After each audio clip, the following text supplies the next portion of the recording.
Chat GPT जातिवादी है according to Vijender Chauhan. So let's find out. तो मैंने एक साधारण सा प्रॉम्प्ट डाला चैट जीपीटी में, marginal and oppressed groups in ancient medieval and modern India.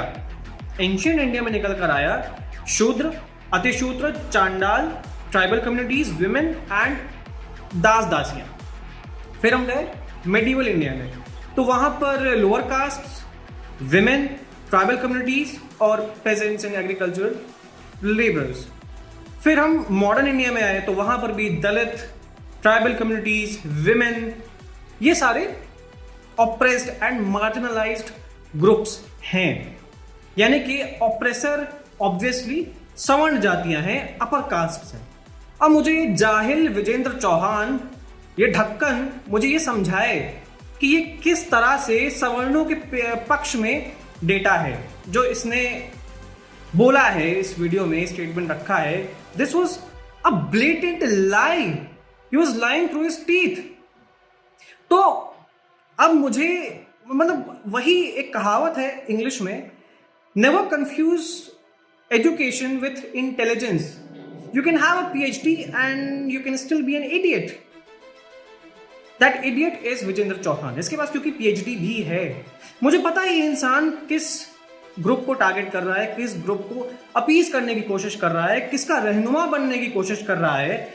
पर जब पूरी हिस्ट्री रोमिला थापर, इरफान हबीब, रामचंद्र गुहा जैसे लोगों ने लिखी हुई है, जो कि लेफ्टिस्ट, मार्क्सिस्ट, ये पूरी जिंदगी इन्होंने यही करके गुजारा है, ये कहां से राइट विंग की हिस्ट्री लिख देंगे या फिर अपर कास्ट को विक्टिम दिखा देंगे या फिर पूरा डेटा ऐसा लिख कर जाएंगे, ऐसी हिस्ट्री लिख कर जाएंगे जो कि अपर कास्ट के फेवर में होगी। I simply don't understand. NCERTs भी आज हम इन्हीं हिस्टोरियंस के लिखे हुए पढ़ रहे हैं जो लेफ्टिस्ट्स हैं, प्रॉपर लेफ्टिस्ट्स हैं, कम्युनिस्ट्स हैं।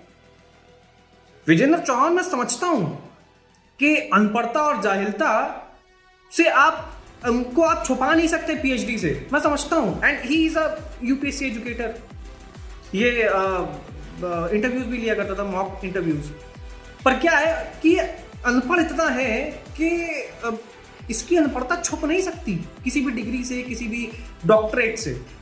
ये DU का असिस्टेंट प्रोफेसर भी है, I believe.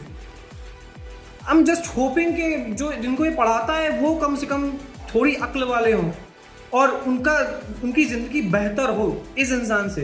Because he is a vicious man who has tremendous ire against the upper caste. That's it.